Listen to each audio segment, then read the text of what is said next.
আলাইকুম। আশা করি তোমরা সবাই ভালো আছো। তো আজকের ফিজিক্স ক্লাসে আমরা দূরত্ব, সরণ, বেগ এবং দ্রুতি নিয়ে আলোচনা করব। তো প্রথমে আমরা দূরত্ব এবং সরণ নিয়ে আলোচনা করি।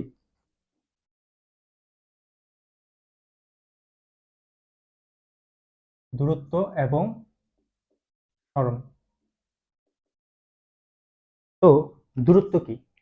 দূরত্ব হচ্ছে কোনো একটা বস্তু যতটুকু পথ অতিক্রম করে মিটার এককে সেই পরিমাপটা, মিটার বা সেন্টিমিটার অর্থাৎ দৈর্ঘ্যের এককে সেই পরিমাপটাই হচ্ছে দূরত্ব, অর্থাৎ যতটুকু পথ সে অতিক্রম করে।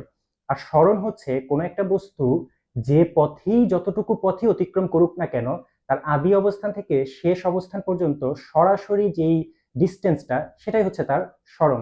তো আমরা একটা এক্সাম্পল দিয়ে বিষয়টা বোঝার চেষ্টা করি। ধরো একটা বস্তু এই অবস্থানে আছে, বা একটা মানুষ, ধরো একটা মানুষ এই অবস্থানে আছে, তারপর সে 10 মিটার অতিক্রম করলো এই দিকে, সে 10 মিটার এই দিকে অতিক্রম করলো, তারপর এখান দিয়ে ধরো যে সে 20 মিটার এদিক দিয়ে অতিক্রম করলো, তারপর আবার 10 মিটার সে এই দিকে অতিক্রম করলো। এখন কথা হচ্ছে ফাইনালি মানুষটা কোথায় এসে পৌঁছালো? ফাইনালি মানুষটা পৌঁছালো এই অবস্থানে, অর্থাৎ এটা হচ্ছে মানুষটার আদি অবস্থান,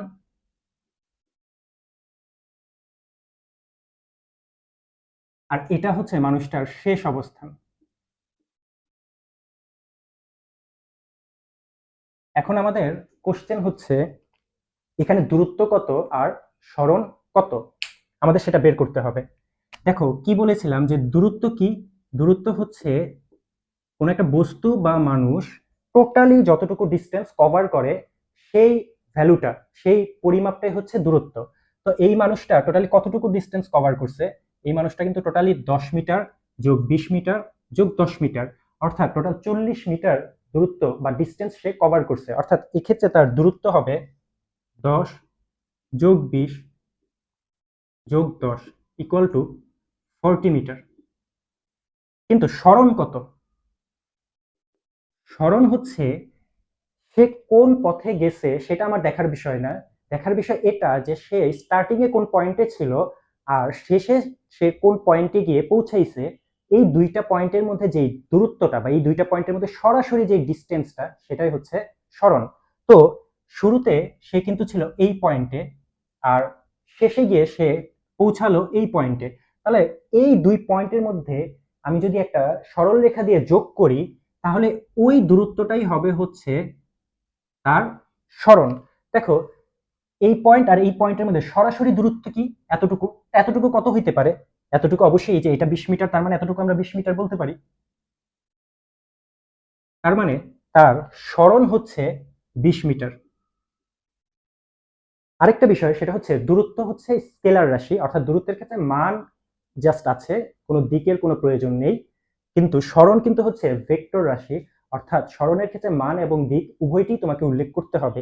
তো এখানে দেখা যাচ্ছে আমরা মান পেয়েছি সরণের 20 মিটার, আর দিক কি হবে? দেখো আমি যেই অ্যারো চিহ্নটা এখানে দিয়েছি সেটাই হচ্ছে তার সরণের দিক। সরণের দিক সবসময় হয় হচ্ছে বস্তুটির বা মানুষটির আদি অবস্থান থেকে শেষ অবস্থানের দিকে, অর্থাৎ আদি অবস্থান ছিল এটা আর শেষ অবস্থান ছিল এটা। তাহলে যেই ডিরেকশনটা আসে সেটা হচ্ছে এই যে এই ডিরেকশনটা, এটাই হচ্ছে ওর সরণের দিক। তো আমরা যদি এই পয়েন্টটাকে এ চিন্তা করি আর এই পয়েন্টটাকে বি চিন্তা করি, তাহলে আমরা দিকটাকে বলবো এ হতে বি এর দিকে, এ হতে বি এর দিকে, বা আমরা সংক্ষেপে আমরা এভাবেও প্রকাশ করতে পারি।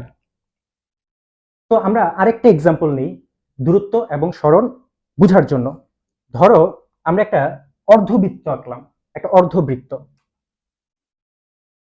এই যে সম্পূর্ণ বৃত্তটা এরকম হইতো। তো আমরা জাস্ট ওই উপরের অর্ধেক পার্টটুকু নিয়ে আমরা একটু আলোচনা করি। তো কি হয়েছে, একটা বস্তুর ধরো যে আদি অবস্থানটা এটা ছিল এ পয়েন্ট, আর শেষ অবস্থান এটা। বাট ওই বস্তুটা বা ওই মানুষটা কিন্তু কোন পথে গেছে? ওই মানুষটা এই পথে, এই পথে গেছে, অর্থাৎ শুরুতে এই পজিশনে ছিল, তারপর এভাবে অর্ধবৃত্তাকার পথে ঘুরে সে এই পজিশনে আসছে। তো এই ক্ষেত্রে আমি বলে রাখি, যেই অর্ধবৃত্তটা সে অতিক্রম করছে তার ব্যাসার্ধ তুমি চিন্তা করো, তার ব্যাসার্ধ ধরো যে 4 মিটার, তার ব্যাসার্ধ কত? 4 মিটার। তো আমার কথা হচ্ছে এই বস্তুটা বা এই মানুষটা কতটুকু দূরত্ব অতিক্রম করছে আর কতটুকু সরণ অতিক্রম করছে সেটা হচ্ছে আমাদের বের করতে হবে। তো দূরত্ব কত হবে? দেখো, যেহেতু বস্তুটা এখান থেকে এখানে আসছে এই পথে, তাহলে এই পুরো ডিস্টেন্সটাই হচ্ছে তার দূরত্ব। অর্থাৎ দূরত্ব হবে এই পুরো বৃত্তটার পরিধির অর্ধেক। এই পুরো বৃত্তের পরিধিটা কত? এই পুরো বৃত্তের পরিধিটা হচ্ছে এটা, এর অর্ধেক সে অতিক্রম করছে, এতটুকু অতিক্রম করছে, অর্থাৎ তার দূরত্ব হবে এই বৃত্তের পরিধির অর্ধেক। তো পরিধির সূত্র কি? 2πr। তার অর্ধেকের সূত্র কি? 2πr divided by 2। অর্থাৎ এই ক্ষেত্রে দূরত্ব হবে 2πr ডিভাইডেড বাই 2, মানে পাই আর, মানে হচ্ছে আর কি ব্যাসার্ধ কত? 4 মিটার, তাহলে 4π। তাহলে পাই এর ভ্যালু যা বসায় দিলে যা হয় তত মিটার হচ্ছে তার দূরত্ব। কিন্তু এক্ষেত্রে সরণ কত? সরণ হচ্ছে তার এই আদি অবস্থান থেকে শেষ অবস্থান পর্যন্ত সরাসরি দূরত্বটা। তো আদি অবস্থান ছিল এখানে, ফাইনালি সে পৌঁছেছে এখানে, তাহলে এই পয়েন্ট আর এই পয়েন্টের মধ্যে ডিরেক্ট যে দূরত্বটা সেটা কত? যেহেতু এই বৃত্তটার ব্যাসার্ধ 4 মিটার, তাহলে পুরো ব্যাসটা কত হবে? এই যে এই ডিরেক্ট দূরত্বটাই কিন্তু বৃত্তটার ব্যাস, তাহলে ব্যাস আরো 4 মিটার, তাহলে টোটাল কত? 8 মিটার। 4 যোগ 4, অর্থাৎ বৃত্তের ব্যাস যত আর কি 8 মিটার। তার সরাসরি দূরত্বটা এখান থেকে এই পর্যন্ত সরাসরি দূরত্বটা বৃত্তটার ব্যাসের সমান, তাহলে সেটা কত? 8 মিটার। এটা হচ্ছে তার সরণ। আবার চিন্তা করো, লোকটা ধরো যে এখান থেকে গিয়ে সে এই বৃত্তাকার পথে গিয়ে এখানে না থেমে ডিরেক্ট আবার এখানেই চলে আসলো, অর্থাৎ পুরোটা পথ সে অতিক্রম করে আগে যেখানে ছিল সেখানেই পৌঁছে গেল। সেক্ষেত্রে দূরত্ব কত আর সরণ কত? দেখো, সেক্ষেত্রে দূরত্বটা হবে তাহলে কি, পুরা বৃত্তটার পরিধি হবে হচ্ছে সেক্ষেত্রে দূরত্ব। এদিকে যেমন আমরা হাফ পরিধি নিছি, সেক্ষেত্রে আমাদের কি নিতে হবে? সম্পূর্ণ পরিধিটাই হবে তার দূরত্ব, যেহেতু এখান থেকে পুরোটা ডিস্টেন্স কভার করে সে এখানে আসছে, পুরো পরিধিটাই হচ্ছে তার দূরত্ব। আর সরণ কি হবে? দেখো, সরণ কি বলছি? আদি অবস্থান থেকে শেষ অবস্থান পর্যন্ত সরাসরি দূরত্ব। যদি বস্তুটা বা মানুষটা এখান থেকে ঘুরে এখানে আসে, অর্থাৎ আদি অবস্থান যা শেষ অবস্থানও তাই, তাহলে সেম পয়েন্টের দূরত্ব আবার কি? 0 মিটার। তাহলে ওই ক্ষেত্রে তার সরণটা হবে কত? 0 মিটার। তো আশা করি দূরত্ব আর সরণ সম্পর্কে তোমরা ক্লিয়ারলি বুঝতে পারছো। তো এখন আমরা আলোচনা করব দ্রুতি এবং বেগ নিয়ে। তো প্রথমে আমরা দ্রুতি নিয়ে আলোচনা করি। দ্রুতি। তো দ্রুতির সংজ্ঞাটা আসলে কি বলে সেটা আর কি আমরা দেখার চেষ্টা করি। দ্রুতি হচ্ছে সময়ের সাথে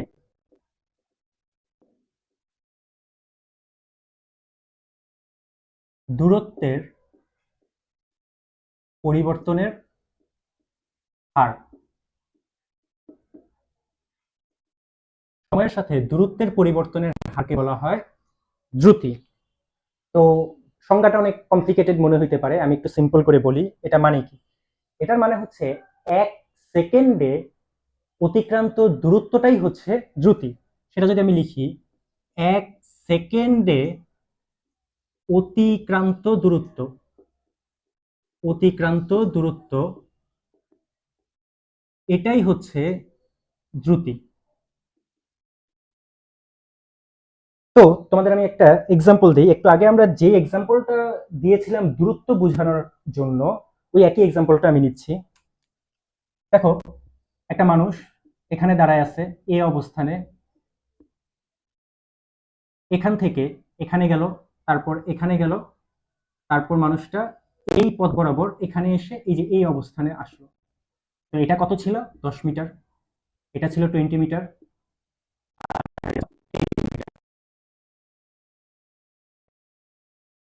অতিক্রম করছে, টোটালি দূরত্ব অতিক্রম করছে 10 + 20 + 10 = 40 মিটার। ওকে, এতটুকু তোমরা জানো। এখন একটু চিন্তা করো, এই 40 মিটার অতিক্রম করতে তার কতটুকু সময় লাগতে পারে। তো আমরা একটু আন্দাজ করে আমরা সময়ের ভ্যালুগুলি বসাই। ধরো যে এই 10 মিটার সে অতিক্রম করছে ধরো যে 3 সেকেন্ডে, এই 10 মিটার সে 3 সেকেন্ডে অতিক্রম করছে। ধরো যে এই 20 মিটার কি 6 সেকেন্ডে, না সে আস্তেও চলতে পারে ধীরেও চলতে পারে, মানে আমি তো এটা আন্দাজে আমি তোমাদের বোঝানোর জন্য একটা ভ্যালু আমরা এদিকে দাঁড় করাচ্ছি। তো ধরো যে এই 20 মিটার অতিক্রম করতে তার 8 সেকেন্ড সময় লাগছে, 8 সেকেন্ড সময় অতিক্রম করছে। আর ওই 10 মিটার অতিক্রম করতে ধরো যে 5 সেকেন্ড লাগছে। ওকে, তাহলে এই ক্ষেত্রে টোটালি কত সময় লাগছে তার এই 40 মিটার দূরত্ব অতিক্রম করতে? সময়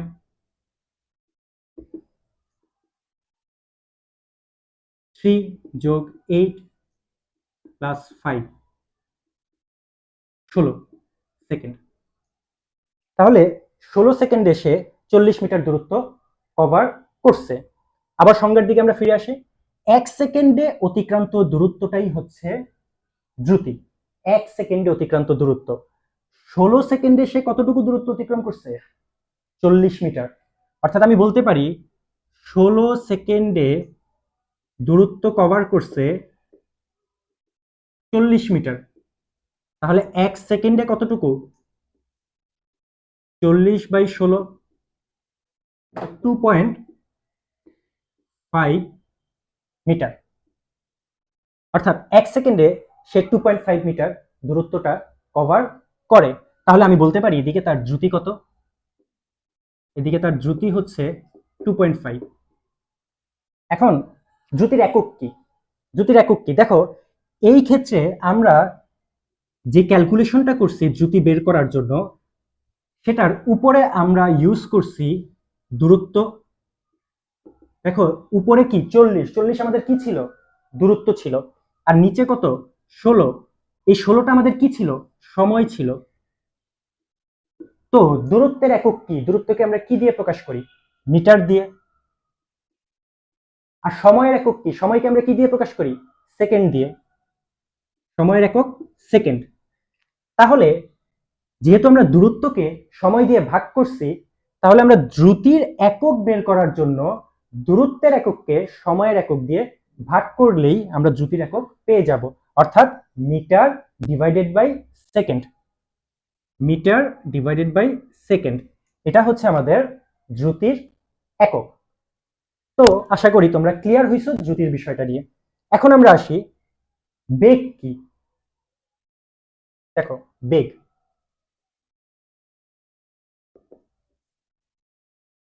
দেখো বেগের ক্ষেত্রে ঘটনাটা এই, সেটা হচ্ছে আমরা দ্রুতির ক্ষেত্রে কি বলছিলাম? সময়ের সাথে দূরত্বের পরিবর্তনের হার হচ্ছে দ্রুতি।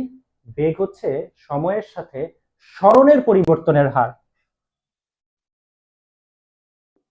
সময়ের সাথে সরণের পরিবর্তনের হার। অর্থাৎ এর মানে কি? এর মানে হচ্ছে 1 সেকেন্ডে সরণ যা হবে সেটাই হচ্ছে বেগ। 1 সেকেন্ডে যে সরণটা হবে সেটাই হচ্ছে বেগ। খেয়াল করো, আমরা এই এক্সাম্পলটা দিয়ে বোঝার চেষ্টা করি বস্তুটার সরণ কত। এখানে আমরা বলছিলাম এই এক্সাম্পলটা যে বস্তুর সরণ কত এখানে 20 মিটার। কেন? সরণ হচ্ছে আদি অবস্থান থেকে শেষ অবস্থান পর্যন্ত ডিরেক্ট ডিস্টেন্সটা। তো আদি অবস্থান হচ্ছে এটা আর শেষ অবস্থান হচ্ছে এটা, তাহলে ডিরেক্ট এই ডিস্টেন্সটা কত হয়? সেটা হয় হচ্ছে এটা 20 মিটার হলে এটা আমরা 20 মিটার চিন্তা করতে পারি। অর্থাৎ এই ক্ষেত্রে সরণ কত? 20 মিটার। দেখো দূরত্ব 40 মিটার ছিল, বাট সরণ কত? 20 মিটার। ওকে, এখন এই অবস্থান থেকে এই অবস্থানে আসতে মানুষটাকে কতটুকু সময় দরকার পড়ছে? অবশ্যই 16 সেকেন্ডই। 16 সেকেন্ডের আগে তো সে এখান থেকে এখানে আসতে পারে নাই, এই পথে আসছে, বাট এখানে আসতে তো তার টোটালি 16 সেকেন্ড সময় লাগছে, তাই না? তো তার মানে এই সরণটুকু কভার করতে তার সময় লাগছে কত সেকেন্ড? সময় 16 সেকেন্ড। এতটুকু কভার করতে তার 16 সেকেন্ড সময় লাগছে। তো আমরা পেয়ে গেলাম সরণ আর সময়। এখন একটু এটা দেখার চেষ্টা করি যে 1 সেকেন্ডের সরণটাই হচ্ছে বেগ। 16 সেকেন্ডের সরণ কতটুকু হইছে? 20 মিটার। 16 সেকেন্ডে সরণ 20 মিটার। তাহলে 1 সেকেন্ডের সরণ কত? 20/16। 4 5 20, 4 4 16 ইকুয়াল টু 5/4। তো এটা হচ্ছে তার বেগ। তো এখন তুমি একটু খেয়াল করে দেখো, এক্ষেত্রে আমাদের বেগ কত পাইলাম? বেগ ইকুয়াল টু হচ্ছে 5/4। এখন এই বেগটুকু বের করার জন্য আমার কি করতে হয়েছে, কি ক্যালকুলেশনটা করতে হয়েছে? ক্যালকুলেশনটা হচ্ছে এটা যে যেটার উপরে আছে হচ্ছে সরণ আর নিচে আছে হচ্ছে সময়। তাহলে সরণের একককে সময়ের একক দিয়ে যদি আমি ভাগ করি তাহলে আমি বেগের একক পাবো। সরণের একক কি ছিল? মিটার। সময়ের একক সেকেন্ড। তাহলে মিটারকে সেকেন্ড দিয়ে ভাগ করলেও আমি বেগের একক পাবো। অর্থাৎ বেগের একক আর দ্রুতির একক সেম। ওকে, একক তো সেম, ডিফারেন্সটা কোন জায়গায় ছিল? যে দ্রুতির ক্ষেত্রে আমরা দূরত্ব ইউজ করছি, দূরত্বকে সময় দিয়ে ভাগ করছি, আর বেগের ক্ষেত্রে আমরা সরণকে সময় দিয়ে ভাগ করছি। আচ্ছা, তো আমরা তো এরকম ঐকিক নিয়মে ম্যাথ করব না আমাদের পরীক্ষার সময়। আমরা একটা সূত্র ডেভেলপ করে ফেলতে পারি এখান থেকেই। সূত্রটা এরকম যে দ্রুতির ক্ষেত্রে সূত্রটা আসে হচ্ছে কি, দ্রুতির ক্ষেত্রে উপরে কি, উপরে হচ্ছে এই যে দূরত্বকে সময় দিয়ে ভাগ করতে হয়, দূরত্বকে সময় দিয়ে ভাগ করতে হয়। তো দ্রুতির ক্ষেত্রে সূত্রটা আসে দূরত্ব ডি দ্বারা প্রকাশ করতে পারি, ডিস্টেন্স, আর সময়কে টি দ্বারা। তো দ্রুতির ক্ষেত্রে আমাদের সূত্রটা দাঁড়ায় হচ্ছে ডি বাই টি। আর বেগের ক্ষেত্রে কি দাঁড়ায়? বেগের ক্ষেত্রে সেম, উপরে সরণ নিচে সময়, অর্থাৎ সরণকে সময় দিয়ে ভাগ করতে হবে। তো সেক্ষেত্রে আমাদের সূত্রটা কি দাঁড়ায়? বেগ সরণকে আমরা কি দ্বারা প্রকাশ করি? এস দ্বারা প্রকাশ করি সরণকে। আর নিচে হচ্ছে সময় টি। আর দুইজনের ক্ষেত্রেই একক সেম, সেটা হচ্ছে মিটার পার সেকেন্ড। আরেকটা বিষয় সেটা হচ্ছে দ্রুতি স্কেলার রাশি। দ্রুতি হচ্ছে স্কেলার রাশি।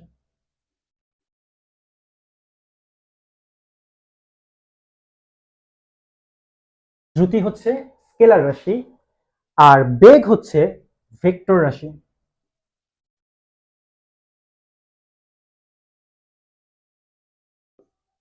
অর্থাৎ দ্রুতির ক্ষেত্রে শুধুমাত্র মানই এনাফ আমাকে দ্রুতি বোঝানোর জন্য, আর বেগের ক্ষেত্রে আমাকে মান এবং দিক উভয়টাই বলে দিতে হবে। এখানে বেগের ক্ষেত্রে আমরা মান পেয়েছি 5/4 মিটার পার সেকেন্ড, বা দিক কি হবে? দেখো, দিক হবে সরণের দিক, যেটা বেগের দিকও সেটাই হবে। অর্থাৎ এক্ষেত্রে যেহেতু সরণের দিকটা এ থেকে বি এর দিকে ছিল, অর্থাৎ বেগের দিকটাও হবে এ থেকে বি এর দিকে। তো তোমাদের আমি আরেকটা এক্সাম্পল দিই দ্রুতি আর বেগের মধ্যে ডিফারেন্সটা বোঝানোর জন্য। সেটা কি? যেমন ধরো ফ্যানের পাখা ঘুরতেছে। ফ্যানের পাখা, আমরা ধরে নিলাম যে ফ্যানের পাখাটা সেম স্পিডে ঘুরতেছে, ফ্যানের পাখাটা সেম স্পিডে এভাবে ঘুরতেছে। এখন কথা হচ্ছে, এটাকে কি আমি সমদ্রুতি বলবো নাকি সমবেগ বলবো? এখন আমরা তো ডেইলি লাইফে খুব কমনলি ইউজ করি হয়তোবা যে সেম স্পিডে ঘোরা মানে হচ্ছে সে সমবেগে ঘুরতেছে। বাট কথাটা কি ঠিক?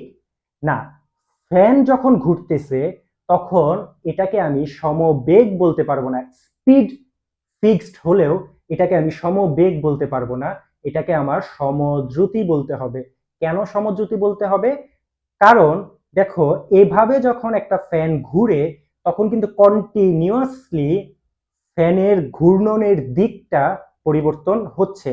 দেখো, এই যে কন্টিনিউয়াসলি তুমি দিক পরিবর্তন করতেছো, প্রতি মুহূর্তে ফ্যানটা তার দিক পরিবর্তন করতেছে। তো প্রতি মুহূর্তে যদি দিক পরিবর্তন করে তাহলে কি আমি এটাকে সমবেগ বলতে পারবো? না, সমবেগ বলতে পারবো না, কারণ বেগ হচ্ছে ভেক্টর রাশি। যেহেতু বেগ ভেক্টর রাশি, সেহেতু আমার যদি দিকও পরিবর্তন হয়ে যায় আমি বলবো বেগও পরিবর্তন হচ্ছে। মান ফিক্স থাকুক, ওই যে সেম স্পিড, তার মানে মান হয়তো ফিক্সড 5/4 হইতে পারে বা যে কোনো কিছু হইতে পারে, মান ফিক্সড থাকুক, বাট কন্টিনিউয়াসলি তো ডিরেকশনের চেঞ্জ হচ্ছে, যার কারণে সেম স্পিডে ফ্যানের পাখা ঘুরলেও বা যে কোনো কিছু ঘোরার ক্ষেত্রেই সেম স্পিডে ঘুরলেও আমি ওটাকে সমবেগ বলতে পারবো না, বাট সমদ্রুতি বলতে পারবো। কারণ যেহেতু একই স্পিডে কন্টিনিউয়াসলি ঘুরতেছে, তাহলে তার দ্রুতিটা তো সেমই হবে। এদিকে তো কোনো দিকের কোনো কাহিনী নেই, দিক চেঞ্জ হোক যা খুশি হোক ওইটা তো কোনো বিষয় না, সেম স্পিডই তো আছে, তো এটাকে আমি সমদ্রুতি বলতে পারবো। তো আশা করি তোমরা দ্রুতি, বেগ, দূরত্ব, সরণ নিয়ে তোমাদের কনসেপ্টটা ক্লিয়ার করতে পারছো।